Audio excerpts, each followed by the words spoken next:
Okay, patient जिसको भी transfer कर रहे हैं।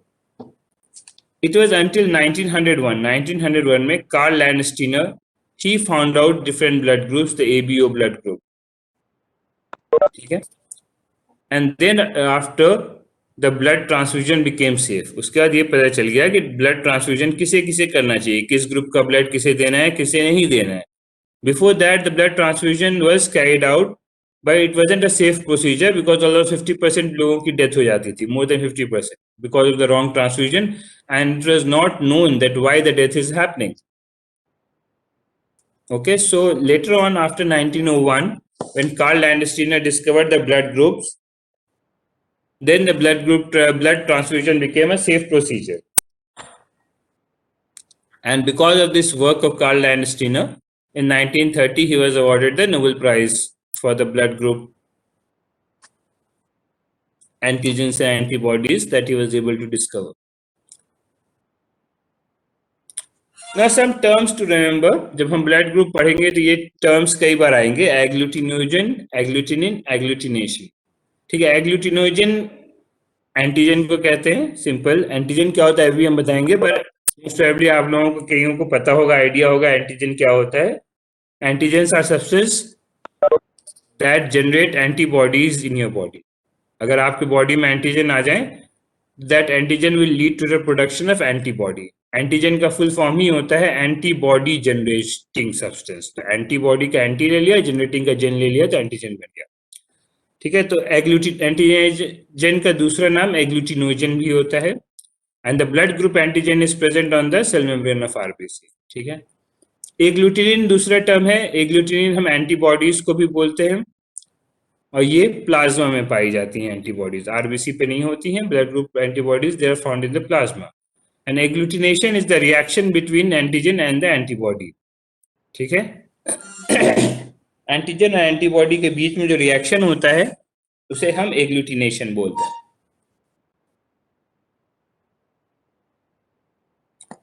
Now, why are there different blood groups? These different blood groups are basically based on the antigens present on the RBC membrane, ठीक है। blood groups जो हम different blood groups देखते हैं, that is because of the antigen present on the surface of the RBC and the antibodies present in the blood plasma. Now, these antigens and antibodies, they are inherited from the parents, ठीक है। So, individuals, they have different blood groups, clear? Because of the absence or presence of certain antigen and antibodies in your blood group is classified. And these antigens and antibodies, they are inherited from your parents. जो parent का blood group होगा वो उनके antigen आपके इसमें आएंगे। तो these antigens of the blood group, they are inherited from your parent, and the presence of these antigens on the membrane of the RBC and the presence of antibody in the plasma, it confers a particular blood group to your blood.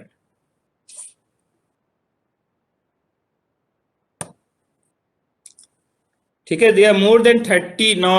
This slide was made some probably taken from the book, but the book is not updated now. This 30 has changed to 40 now. So there is International Body of Blood Transfusion. एक body है, International Body of Blood Transfusion. They recognize more than 40 different blood group systems. So this was taken from the book, which is not updated right now. So there was written 30. So nowadays there are more than 40 blood group system. 41 या 42 होगा, इसलिए इसको more than 40 बोलते हैं. So more than 40 blood group system है आजकल. And this is based on the agglutinogens, यानी antigens presence on the RBC membrane. ठीक है, आरबीसी के मेम्ब्रेन पे एंटीजन कौन सा प्रेजेंट है उसके बेस पे हम ये क्लासिफाई करते हैं। तो कई सारे ब्लड ग्रुप सिस्टम हैं, एबीओ है, आरएच है, एमएनएस है, लूथरन है, केली है, कोल्टन है, डफी है, ठीक है। ये सारे ब्लड ग्रुप सिस्टम्स हैं। इसमें जो मोस्ट इंपॉर्टेंट है वो एबीओ और आरएच है, क्योंकि एबीओ आरएच सिस्टम पे ज्यादा सीवियर रिएक्शन होता है। ये सारे एंटीजेंस हैं, ये जो सारे आपके नाम सामने दिख रहे हैं ना, एबीओ, आरएच, एमएनएस, लूथरन, ये केल नहीं है, ये केली है। लूथरन अलग है, केली अलग है। कोल्टन, डफी, ये सारे एंटीजेंस के नाम हैं जो आरबीसी के मेम्ब्रेन पे होते हैं। इनके बेसिस पे हमने डिफरेंट ब्लड ग्रुप्स को कैटेगराइज किया है। ठीक है, इन सभी एंटीजेंस में एबीओ और Rh antigens they are more reactive, इनसे सबसे ज्यादा रिएक्शन होता है, इसलिए हम एबीओ आरएच ब्लड ग्रुप को ज्यादा कंसिडर करते हैं। They are the important ones to consider. ये एंटीजन जो एबीओ एंटीजन और आरएच एंटीजन है, ये ज्यादा रिएक्टिव एंटीजन है। बाकी कोल्टन, डफी, केली, ये हो या ना हो, ये बहुत ज्यादा रिएक्शन नहीं करते, लेकिन इनके बेसिस पे भी क्लासिफिकेशन होता है कि आरबीसी पे कोल्टन एंटीजन है तो वो कोल्टन ब्लड ग्रुप भी कहला सकता है, डफी है तो डफी कहलाएगा। ठीक है, लेकिन ये सारे एंटीजन होते रिएक्टिव नहीं होते, यानी कोल्टन वाले को डफी का ब्लड चढ़ा दो तो ऐसा रिएक्शन नहीं होगा, लेकिन अगर एबीओ वाले कैटेगरी में ए वाले को बी का चढ़ा दोगे तो रिएक्शन हो जाए। तो एबीओ और आरएच वाले ज्यादा रिएक्टिव होते हैं एंटीजन, उस ब्लड ग्रुप सिस्टम को हम ज्यादा फॉलो करते हैं। Coming to the ABO blood group, in the ABO blood group there are two different types of antigens are seen, A antigen and B antigen, जो RBC के membrane पे होता है। ठीक है, आरबीसी के मेम्ब्रेन पे दो एंटीजेंस मिलते हैं हमें, ए एंटीजन और बी एंटीजन। अब या तो किसी को इन दोनों में से एक हो सकता है, या तो किसी को ए एंटीजन होगा सिर्फ, या किसी को बी एंटीजन होगा सिर्फ, या दोनों हो सकते हैं ए और बी, या दोनों नहीं हो सकते। ठीक है, ये चार पॉसिबिलिटी होती है कि या तो ए एंटीजन होते हैं किसी में, या तो किसी में बी एंटीजन होगा, या दोनों हो जाएंगे, या दोनों नहीं होंगे। ठीक है, now coming to detail of this AB antigens. Now this AB antigens, they are basically oligosaccharides, means they are a form of sugar, carbohydrate है, attached to the red blood cell, red blood cell के membranes पे ये attach होते हैं। ठीक है, ये genetically determine होता है कि कौन सा एंटीजन किस इंसान में मौजूद होगा। पेरेंट्स से जीन्स आते हैं, उस depending on that gene the antigen is present on the surface of the RBC. ठीक है, so it is like this, ये आरबीसी है, इसके सरफेस पे ये सब्सटेंस अटैच है जिसको कहते हैं एच सब्सटेंस, यानी ये एक मॉलिक्यूल है consisting of glucose, galactose and acetyl glucosamine, galactose and fucose. ठीक है, ये एक कॉम्प्लेक्स शुगर का बेस मॉलिक्यूल कहलाता है। ये बेस मॉलिक्यूल है, प्रिकर्सर सब्सटेंस, इसको कहते हैं हम एच सब्सटेंस। अगर इस एच सब्सटेंस में एक एन एसिटाइल गैलेक्टोसामाइन लग जाए तो फिर ये ए एंटीजन बन जाता है। ठीक है, क्लियर है? ये एक बेस और प्रिकर्सर सब्सटेंस आरबीसी में मौजूद होता है जिसको हम कहते हैं एच सब्सटेंस। इस सब्सटेंस में ग्लूकोज होता है, गैलेक्टोज होता है, एसिटाइल ग्लूकोसामाइन होता है, गैलेक्टोज होता है और फ्यूकोज होता है। ठीक है, अब इस एच सब्सटेंस में अगर एक और मॉलिक्यूल एन एसिटाइल गैलेक्टोसामाइन का आके अटैच हो जाए तो फिर ये टोटल ए एंटीजन बन जाता है। ठीक है, क्लियर? अगर एन एसिटाइल गैलेक्टोसामाइन की जगह गैलेक्टोज लग जाए, ये बी एंटीजन बन जाता है, इसे कहते हैं हम बी एंटीजन। ठीक है, और अगर दोनों लग जाए तो ये ए बी एंटीजन बन गया कि गैलेक्टोज भी है बी एंटीजन का, एन एसिटाइल गैलेक्टोसामाइन भी है ए एंटीजन का। So this becomes the B A B antigen. और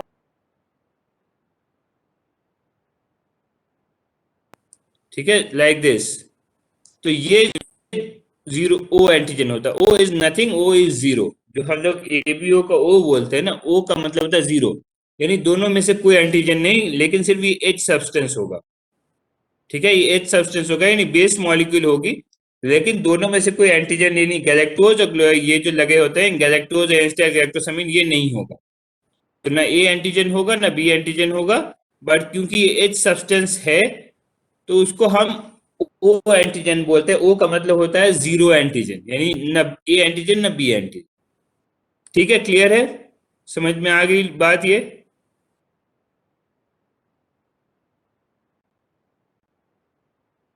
okay, so you can have these combinations ये पहला वाला, ये एच सब्सटेंस है सिर्फ, ये ओ एंटीजन हो जाएगा। फिर अगर इसमें एन एसिटाइल गैलेक्टोसिमीन लग गया, ये ए एंटीजन हो जाएगा। गैलेक्टोज लग गया, बी एंटीजन। दोनों लगे रहे तो ए बी एंटीजन।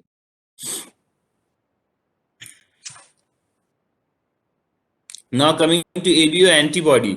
ये तो एंटीजन की बात हो रही थी। अब प्लाज्मा में हमने कहा एंटीबॉडीज होती है। तो एंटीबॉडीज जो पहले ही पढ़ा दिया था, एंटीबॉडीज जो है गामा ग्लोबुलिन होती हैं। ग्लोबुलिन का एक फैक्शन होता है गामा ग्लोबुलिन, जो एंटीबॉडीज बनाती हैं। And these antibodies, they are not present by birth. मतलब बच्चा जब पैदा होता है उस वक्त नहीं होती। They are produced after first few months of life, reaching maximum by the age of 10 years। ठीक है, पैदा होने के बाद ये एंटीबॉडीज आती हैं प्लाज्मा में, बाय बर्थ नहीं होती। First few months of life में स्टार्ट होती है production, and then reaches maximum up to the age of 10 years। And they are produced to non self antigen. Non self antigen मतलब antibodies हमेशा किसी antigen के against होती है। तो नॉन सेल्फ एंटीजन मतलब they are produce against that antigen which is not present on your RBC. अगर आपके आरबीसी पे ए एंटीजन है, तो एंटीबॉडी जो है वो ए एंटीजन के खिलाफ नहीं होगी, वो बी एंटीजन के खिलाफ होगी।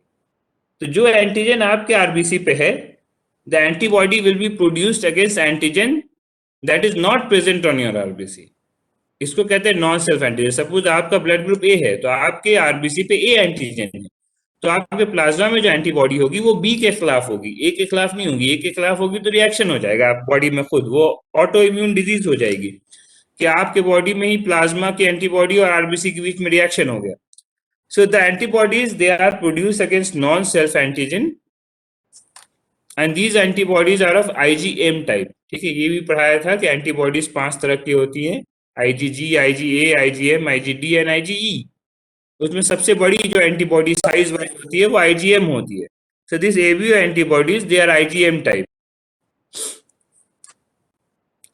and these antibodies are also called cold antibodies because they are very much effective or act best at low temperature. low temperature का मतलब ये नहीं कि 0 डिग्री। लो टेम्परेचर का मतलब होता है, लो और हाई टेम्परेचर का मतलब होता है +-5 फ्रॉम द बॉडी टेम्परेचर।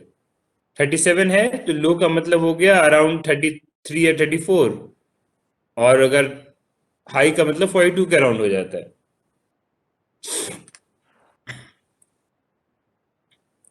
ठीक है, so these are about antibodies. जैसे अभी पिछले स्लाइड में हमने बताया कि एंटीबॉडीज जो है वो प्रोड्यूस होती हैं after birth, they are not present by birth. ठीक है, पर एंटीबॉडीज तभी प्रोड्यूस होती है जब आपके बॉडी में या बॉडी को उस एंटीजन का एक्सपोजर हो, नॉन सेल्फ एंटीजन का। यानी वैसी कोई एंटीजन आपकी बॉडी में आए जो आपके बॉडी में नॉर्मली नहीं रहती है, बाहर से आ रही होती है। जैसे आपने कोरोना के बारे में सुना अभी कि कोरोना वायरस चला जाएगा, तो एंटीबॉडी प्रोड्यूस हो रही है कोरोना वायरस के अगेंस्ट जिनको इन्फेक्शन हो रहा है। तो वायरस आ रहा है ना, वायरस एक बाहर की चीज है, वो आपकी बॉडी में आ रहा है, तो आपकी बॉडी एंटीबॉडी बना रही है उसके अगेंस्ट। तो आपकी बॉडी में एंटीबॉडी तभी बनती है जब कोई बाहर की चीज आपकी बॉडी में आती हो। अब अगर पर्सन ए टाइप का है, उसके बॉडी में बी टाइप की एंटीबॉडी है, तो कभी बी एंटीजन उसके बॉडी में आएगा या आया होगा तभी वो एंटीबॉडी बनेगी। बगैर किसी एंटीजन के प्रेजेंस के एंटीबॉडी नहीं बनती है। तो if you are having A blood group, so the antibody present in plasma will be B antibody. तो ये मतलब बहुत कंफ्यूजन वाला एक है, अब जो अभी तक बहुत अच्छी तरह से सॉल्व नहीं हो पाई ये थ्योरी, कि आपके बॉडी में फिर बी एंटीजन आया कब, कि आपकी बॉडी में बी एंटीबॉडी का प्रोडक्शन हो रहा है। ठीक है, नॉर्मल एंटीबॉडी तभी प्रोड्यूस होती है when your body comes in contact with a particular antigen. अगर आपके अंदर बॉडी में, आप प्लाज्मा में बी एंटीबॉडीज में मौजूद हैं, तो बी एंटीजन आपके कांटेक्ट में कब आया? आपके पास तो ए ब्लड ग्रुप है, बी ब्लड ग्रुप तो आपका मतलब किसी ने डाला नहीं, तो बी एंटीजन आपके पास कब आया कि आपके प्लाज्मा में अगेंस्ट बी एंटीबॉडी बन गई। तो ये अभी तक किसी को क्लियर नहीं है, रिसर्च चल रहा है, पर ये ऐसा माना जाता है कि बहुत सारे बैक्टीरियाज या वायरस में बी एंटीजन के जैसे सिमिलर स्ट्रक्चर का एंटीजन पाया जाता है। ए और बी एंटीजन के, नॉट एग्जैक्टली बी, ए भी हो सकता है। ए और बी एंटीजन जैसा स्ट्रक्चर बहुत सारे बैक्टीरिया या वायरस में वैसा एंटीजन पाया जाता है जिसका स्ट्रक्चर सिमिलर टू ए और बी हो। ठीक है, उन्हीं सब एंटीजन के खिलाफ ये एंटीबॉडी आपके बॉडी में बन जाती है। तो ये थ्योरी है, इस पे अभी रिसर्च चल रहा है, अभी बहुत क्लियर नहीं है। ठीक है, ये पढ़ा दिया genetic determination of blood group. Blood group is genetically determined. ठीक है, and the gene of the blood group is located on chromosome 9. So A and B gene, they are dominant over O gene because O refers to an absent gene. Now one gene is taken from the maternal side, one gene is taken from the paternal side. Now coming to the most important law pertaining to the blood group, which is known as the Landsteiner's law. ठीक है, Landsteiner law क्या कहता है कि if an antigen और एग्लूटिनोजन जिसको कहते हैं is present on the surface of RBC, corresponding antibody must be absent in plasma. कि अगर आरबीसी पे आपके बहुत सिंपल सा लॉ है, दो लॉ हैं इसके और दोनों एक दूसरे से रिलेटेड है। पहले वाले का जस्ट मतलब घुमा दो सेंटेंस को, दूसरा लॉ हो जाएगा। एक एक्टिव सेंटेंस है, एक मतलब दूसरा पैसिव सेंटेंस है। ठीक है, so Landsteiner law first part says that if an antigen is present on surface of RBC के सरफेस पे अगर कोई एंटीजन प्रेजेंट है तो कॉरेस्पॉन्डिंग एंटीबॉडी यानी उस एंटीजन के खिलाफ एंटीबॉडी प्लाज्मा में एब्सेंट होगी या नहीं। यानी आरबीसी पे अगर ए एंटीजन है तो प्लाज्मा में ए एंटीबॉडी एब्सेंट होगी, नहीं होगी। ठीक है, सो इफ एन एंटीजन और agglutinogen is present on the surface of RBC, corresponding agglutinins, जिसको हम एंटीबॉडी बोलते हैं एग्लूटिनिन्स को, must be absent in the plasma. अब इसका सेकेंड लॉ क्या है? If an agglutinogen is absent on the surface of RBC, यानी कोई एक एंटीजन जो सरफेस ऑफ आरबीसी पे नहीं है, एब्सेंट है, यानी सरफेस ऑफ आरबीसी पे मान लो आपके ए एंटीजन है, बी एब्सेंट है, तो that corresponding antibody must be present in the plasma. जो एंटीजन एब्सेंट है उसके खिलाफ एंटीबॉडी प्लाज्मा में मौजूद रहती है। तो this is the Landsteiner law. पहला पार्ट इसका ये कह रहा है कि अगर कोई एंटीजन आपके आरबीसी में मौजूद है तो उसके खिलाफ एंटीबॉडी प्लाज्मा में नहीं होगी। सेकेंड पार्ट कह रहा है कि जो एंटीजन एब्सेंट है उसके अगेंस्ट एंटीबॉडीज आपके प्लाज्मा में होगी। ठीक है, so this is Landsteiner's law. Based on this Landsteiner's law, अगर हम एंटीजन एंटीबॉडी के एक ग्राफ देखें तो इस तरह से आएगा कि जीनोटाइप यानी जीन जो आपको मैटरनल और पैटर्नल साइड से इनहेरिट हुआ वो ओ जीन इनहेरिट हुआ, यानी मदर से भी वो आया, फादर से भी वो आया, तो आपका ब्लड टाइप ओ हो जाएगा। इसमें antigen on the surface of RBC कोई नहीं होगा, ओ का मतलब ही होता है जीरो एंटीजन। तो on the RBC surface there won't be any antigen, और प्लाज्मा में आपके एंटीबॉडी जो होगी वो एंटी ए और एंटी बी होगी, यानी ए के खिलाफ भी एंटीबॉडी होगी, बी के खिलाफ भी होगी। क्यों? क्योंकि दोनों एंटीजन एब्सेंट हैं। As per the Landsteiner second law, अगर कोई एंटीजन एब्सेंट होता है आरबीसी पे तो प्लाज्मा में उसके खिलाफ एंटीबॉडी मौजूद होती है। उसी तरह अगर जेनेटिक मेकअप आपका ओ ए है या ए है तो A and B genes they are dominant over O, तो आपका ब्लड टाइप इन दो कंडीशन में ए होगा। तो जो एंटीजन होगा वो आरबीसी पे वो ओ एंटीजन ए एंटीजन होगा, और प्लाज्मा में जो एंटीबॉडी होगी वो against that antigen which is absent. Absent कौन सा है? बी है यहाँ पे, तो एंटी बी हो जाएगी प्लाज्मा में एंटीबॉडी। उसी तरह अगर जीन आपका ओबी या बीबी है तो your blood type will be B and the antigen on the RBC surface will be B and the antibody in the plasma will be anti-A against the antigen that is not present। और AB gene है तो आपका blood type AB होगा, antigen दोनों होंगे RBC पे, ऐसे दोनों एंटीजन है तो एंटीबॉडी कोई नहीं होगी। ठीक है, ये चार्ट समझ में आ गया? काफी सिंपल है, अगर नहीं समझ में आया तो फिर से समझा दिया जाएगा, कोई प्रॉब्लम नहीं।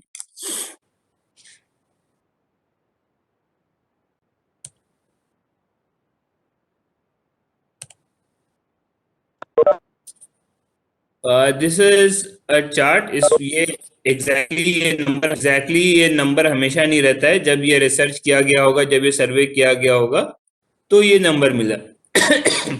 सो the frequency of different blood types, usually lie in this region. कई बार देखा गया है कि सबसे ज्यादा ओ होता है 47%, then A, then B and then A B. ठीक है, ये वैल्यूज चेंज होती रह सकती हैं, ये 47 को जरूरी नहीं है, ये 47 का 50 हो सकता है या 40 हो सकता है। रिलेटिव फ्रिक्वेंसी ऑलमोस्ट ऐसी होती है कि सबसे ज्यादा जो ब्लड ग्रुप पाया जाता है वो ओ का होता है, लेकिन उसमें यह है कि ओ नेगेटिव बहुत रेयर होता है, ओ पॉजिटिव बहुत ज्यादा होते हैं, ओ नेगेटिव कम होता है।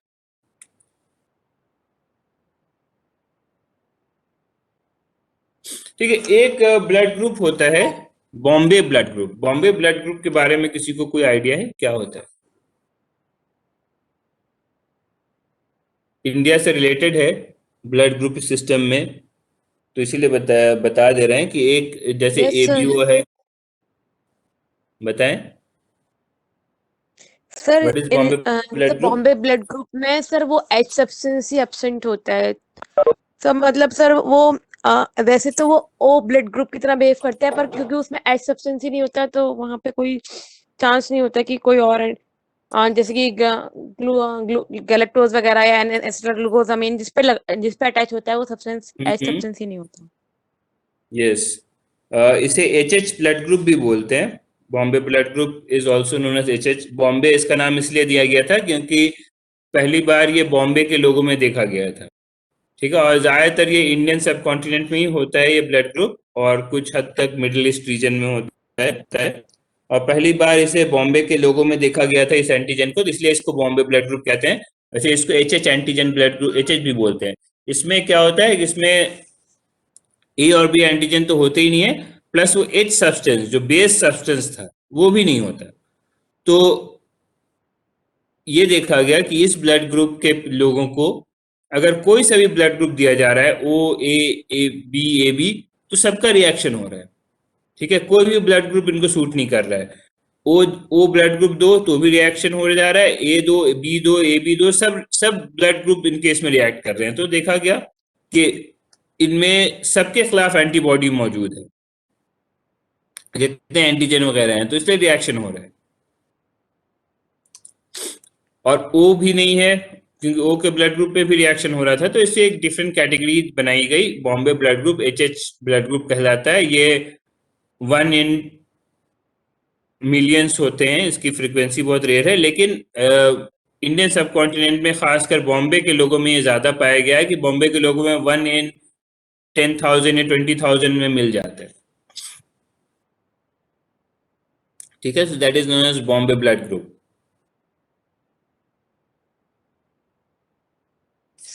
Excuse me sir. या सर ए बी तो सूट करना चाहिए ना इन लोगों को भी, क्योंकि ए बी में तो कोई भी एंटीबॉडी नहीं होती है। हाँ, एबी भी नहीं करता है ना, इन्हें सिर्फ बॉम्बे ब्लड ग्रुप को सिर्फ एच एच वालों का ही ब्लड ग्रुप में दिया जाता है, क्योंकि वो एंटीबॉडी उसमें दूसरी होती है जो रिएक्ट कर जाती है। एबी के से भी रिएक्शन होता है, कोई ब्लड ग्रुप इन्हें सूट नहीं करता सिवाय अपने बॉम्बे ब्लड ग्रुप के। ये दे सकते हैं सबको, बॉम्बे ब्लड ग्रुप सब्सटेंस जो बॉम्बे ब्लड ग्रुप वाले हैं वो अपना ब्लड दूसरों को दे सकते हैं, क्योंकि उनमें कोई रिएक्शन नहीं होता है, क्योंकि इनमें कोई एंटीजन नहीं होता, एच सब्सटेंस भी नहीं होता, ए और बी भी नहीं होता है, तो they can give the blood but they cannot take the blood, क्योंकि इनमें रिएक्शंस हो जाते हैं। जब दूसरा ब्लड आता है तो इनका ब्लड दूसरे में जाएगा तो रिएक्शन नहीं होगा, पर इनके प्लाज्मा में सारी एंटीबॉडीज मौजूद होती हैं जो दूसरे एंटीजन को रिएक्ट कर जाती हैं। तो अगर बाहर से कोई ब्लड इन्हें दिया जाएगा तो इनके प्लाज्मा में सारी एंटीबॉडी मौजूद हैं, तो वो रिएक्ट कर जाती है। अगेंस्ट एच सब्सटेंस भी एंटीबॉडी होती है इनके, ओ ब्लड ग्रुप में नहीं होता है, कुछ एंटीजन मौजूद नहीं होता, लेकिन एच सब्सटेंस जो होता है इनके ब्लड ग्रुप में अगेंस्ट दैट एच सब्सटेंस भी एंटीबॉडी मौजूद होती है, तो वो ब्लड ग्रुप भी रिएक्ट करता है। और ए बी क्यों दिया जाएगा? ए बी में तो ए और बी एंटीजन होता है ना। Sorry sir, I mean oh. हाँ, तो ओ में ए या बी एंटीजन नहीं होता है, लेकिन जो एच सब्सटेंस होता है ना, उस एच सब्सटेंस के खिलाफ भी एंटीबॉडी मौजूद होती है बॉम्बे ब्लड ग्रुप वालों में। So agglutination okay sir. reaction mismatch transfusion. If there is a mismatch transfusion means गलत ब्लड चढ़ा दिया गया, ए वालों को बी चढ़ा दिया गया है, बी वालों को ए चढ़ा दिया गया है, और भी, तो उनमें जो ब्लड के बीच में रिएक्शन होता है उसे एग्लूटिनेशन बोलते हैं। ठीक है, एंटीजन और एंटीबॉडी रिएक्शन जो होता है उसे एग्लूटिनेशन बोलते हैं। इसी एग्लूटिनेशन की वजह से there is break down of the RBCs, haemolysis of the RBC हो जाती है। ठीक है, तो अगर किसी को, जैसे यहाँ पे सेकेंड एग्जांपल दीजिए, सेकेंड एग्जांपल है टाइप बी ब्लड डोनर है, उसने टाइप ए रेसिपिएंट को दे दिया अपना ब्लड, यानी डोनर था बी और रेसिपिएंट था ए, तो ए वाले के बॉडी में बी के खिलाफ एंटीबॉडी मौजूद थी, तो जैसे ही बी वाले का ब्लड आया, ए वाले के अंदर उसके खिलाफ एंटीबॉडी मौजूद थी, उसने सारे आरबीसी को ब्रेक कर दिया, haemolysis the RBC happens, this is called agglutination reaction.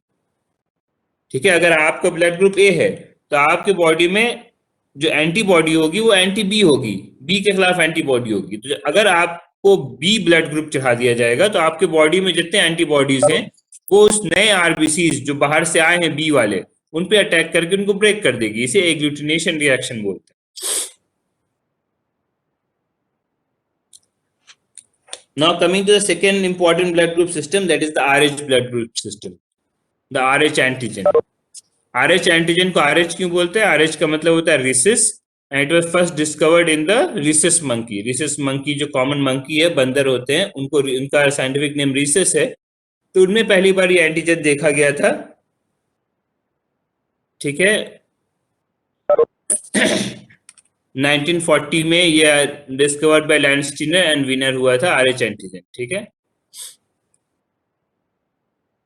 So RH antigen तीन तरह के देखे गए थे, सी, डी और ई, कि इसमें डी बहुत कॉमनेस्ट है और D is the most severe, जो रिएक्शन करता है, मोस्ट रिएक्टिव।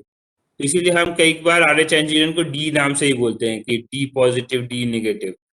तो that is, there are three kinds of RH antigen, C, D and E, and D is the most reactive of this. तो अगर जिस आरबीसी पे RH एंटीजन होता है उस आरबीसी को हम कहते हैं RH पॉजिटिव आरबीसी, जिस पे नहीं होता वो RH नेगेटिव होता है। ठीक है, तो हम एबीओ और आरएच ग्रुप दोनों को चेक करके ब्लड ग्रुप कहते हैं। जैसे एबीओ का ए एंटीजन है और अगर उसमें आरएच एंटीजन ही मौजूद है तो वो ए पॉजिटिव कहलाता है, और अगर ए है और आरएच एंटीजन नहीं है तो ए नेगेटिव कहलाएगा। उसी तरह बी है और अगर आरएच एंटीजन भी है तो बी पॉजिटिव कहलाएगा, आरएच एंटीजन नहीं है तो B negative.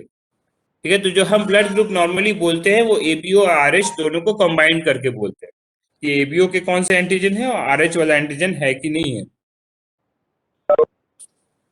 RH antigen system doesn't follow Landsteiner law. It's an exception to Landsteiner law. ठीक है, लैंडस्टीनर लॉ में क्या था कि जो एंटीजन आपके आरबीसी पे नहीं होगा, आपके प्लाज्मा में उसके खिलाफ एंटीबॉडी होगी। ठीक है, कि जो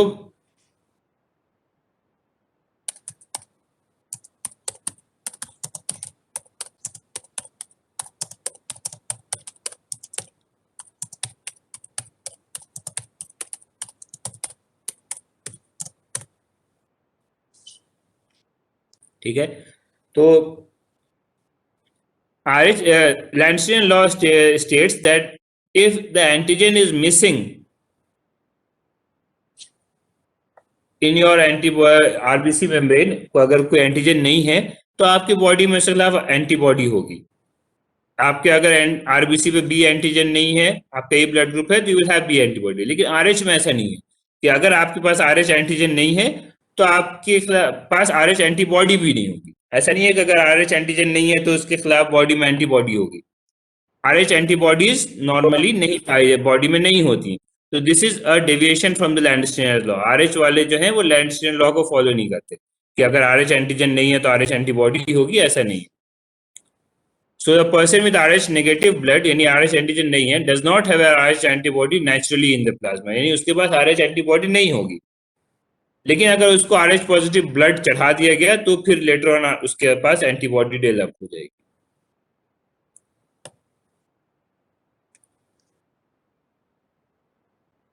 सो नेचुरली ऑकरिंग एंटीबॉडीज इनकी नहीं होती हैं, this is exception to Landsteiner law. RH antibodies are produced only when RH negative individual is transfused with RH positive blood. ठीक है ना, RH antibodies they are of IgG type, जो हमने पढ़ा था ना, एबीओ एंटीबॉडीज IgM टाइप है।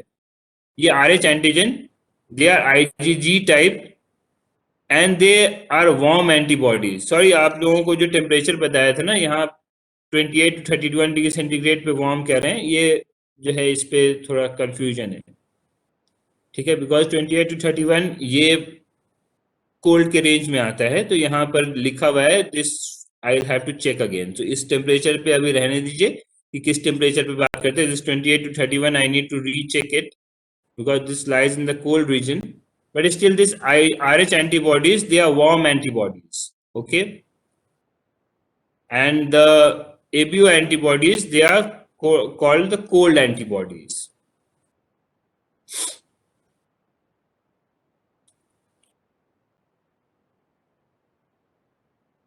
RH transfusion में क्या होता है, क्योंकि नॉर्मली RH एंटीबॉडीज होती नहीं है आपकी बॉडी में, तो आप अगर किसी RH नेगेटिव पर्सन को RH पॉजिटिव ब्लड दे देंगे तो पहली बार में कोई रिएक्शन नहीं होगा, क्योंकि नेचुरली उसके पास एंटीबॉडी नहीं होती। लेकिन जब आपने उसे RH पॉजिटिव ब्लड दे दिया तो 2 से 4 हफ्ते में, with in 2 to 4 weeks, the body will develop antibody. उसके बाद फिर अगर आपने उसे RH पॉजिटिव ब्लड दिया तो there will be severe reaction, transfusion reaction होगा। सो पहली बार में अगर RH नेगेटिव पर्सन को आपने RH पॉजिटिव ब्लड दे दिया तो कोई रिएक्शन नहीं होगा, ठीक है। So will discuss this topic now in the next class, क्योंकि अब टाइम नहीं है ज्यादा, इस टॉपिक को थोड़ा लंबा डिस्कस करना है। So will leave it here.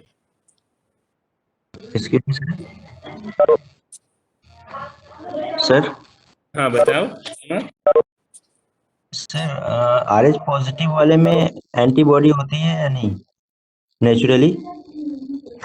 RH positive वाले में किसके खिलाफ? RH एंटीजन के खिलाफ। वो RH एंटीजन तो उसके पास है ही, तो फिर उसके बॉडी में क्यों एंटीबॉडी होगी? वो तो रिएक्शन हो जाएगा। वो RH पॉजिटिव है, this mean he is having the RH antigen, तो फिर उसके ब्लड में एंटीबॉडी अगेंस्ट RH नहीं होगी, वरना अपने ही खून से रिएक्शन हो जाएगा। तो सर ये तो वो लॉ को फॉलो कर रहा है ना सर, फिर सिर्फ फर्स्ट पार्ट को फॉलो कर रहा है ना, सेकंड पार्ट को नहीं कर रहा है ना। सेकंड पार्ट क्या था कि अगर एंटीबॉजन जो आपके पास नहीं है तो उसके खिलाफ एंटीबॉडी होगी आपके ब्लड में। तो किसी को RH नेगेटिव है यानी RH एंटीजन नहीं है तो भी उसके ब्लड में RH के खिलाफ एंटीबॉडी नहीं होती। दोनों पार्ट को फॉलो करना है ना, तब हम कहेंगे कि लैंडस्टेन लॉ फॉलो हो रहा है। सर एक और क्वेश्चन सर, पूछो। सर अगर फॉर एग्जांपल अगर ए ब्लड ग्रुप वाले में अगर जो कोई मतलब ए ग्रुप वाला बैक्टीरिया जो आप बता रहे थे जिसकी वजह से वो एंटीजन बनता है, वो अगर आ जाए तो उसके खिलाफ कैसे वो एंटीबॉडी बनाएगा? नहीं बनाएगा ना, सेल्फ एंटीजन के खिलाफ एंटीबॉडी नहीं बनती। ये बॉडी के अपने मैकेनिज्म है कि जो एंटीजन आपके बॉडी में है पहले से मौजूद, जो आपके बॉडी का अपना एंटीजन है यानी आपके बॉडी के सेल्स या टिश्यूज पे है, उसके खिलाफ बॉडी में एंटीबॉडी नहीं बनती है, चाहे उसमें बाहर से आ जाए तो भी। और तुम ये कह रहे हो कि अगर वो बैक्टीरिया का स्ट्रक्चर अपने एंटीजन के खिलाफ है तो उससे कैसे रिएक्शन होगा? भाई वो, हाँ वो बात समझ गया। वो बैक्टीरिया में कई सारे प्रोटीन्स होते हैं, जो बैक्टीरिया वायरस होते हैं ना, उनके अंदर एक प्रोटीन होता है, कई प्रोटीन होता है। तो जो प्रोटीन या जो चीज आपके एंटीजन से रिजेंबल करेगी उसके खिलाफ नहीं बनेगा, दूसरे के खिलाफ बनेगा। एक इंसान के अंदर कई सारे एंटीजन क्या होता है, एक तरह का प्रोटीन होता है या कार्बोहाइड्रेट होता है, यही होता है, कोई अलग से नहीं होता है। या तो कार्बोहाइड्रेट होता है या प्रोटीन होता है, ठीक है। तो जो ये ब्लड ग्रुप एंटीजन है ये कार्बोहाइड्रेट है, ओलिगोसैकेराइड्स है, और बाकी एंटीजन कई तरह के होते हैं जो प्रोटीन्स होते हैं। जैसे ये कोरोना ले लो, कोरोना के अंदर कई सारे प्रोटीन है, वायरस पार्टिकल हम बोलते हैं कि उनको प्रोटीन को हम निकाल के उनके खिलाफ एंटीबॉडी बना रहे हैं, तो वो वैक्सीन्स कहलाते हैं। अगर कोई बैक्टीरिया वायरस आ रहा है, उनके अंदर मल्टीपल प्रोटीन्स होते हैं, जो प्रोटीन आपके एंटीजन को रिजेंबल करता है या बनता है उसके खिलाफ एंटीबॉडी नहीं बनेगी, दूसरे के खिलाफ बन जाएगी। लेकिन तुम्हारा क्वेश्चन सही है, कभी कभी ऐसा होता है कि जो एंटीजन आपके बॉडी को रिजेंबल करता है उसके खिलाफ भी एंटीबॉडी बन जाती है और वो फिर आपके बॉडी को नुकसान पहुंचाती है। इसे हम ऑटो इम्यून डिजीज बोलते हैं। Sometime antibodies are developed inside your body which acts on your own cell. तो ये भी इस वजह से हो सकता है किसी किसी बैक्टीरिया वायरस के खिलाफ बनी हुई एंटीबॉडी, लेकिन वो आपके अपने सेल को भी नुकसान पहुंचाने लगी, तो वो ऑटो इम्यूनिटी कहलाती है कि आपके बॉडी के अंदर खुद ही आपके सेल के खिलाफ एंटीबॉडी बन गई। ठीक है, लेकिन नॉर्मली ऐसा नहीं होता है। Thank you sir. ओके।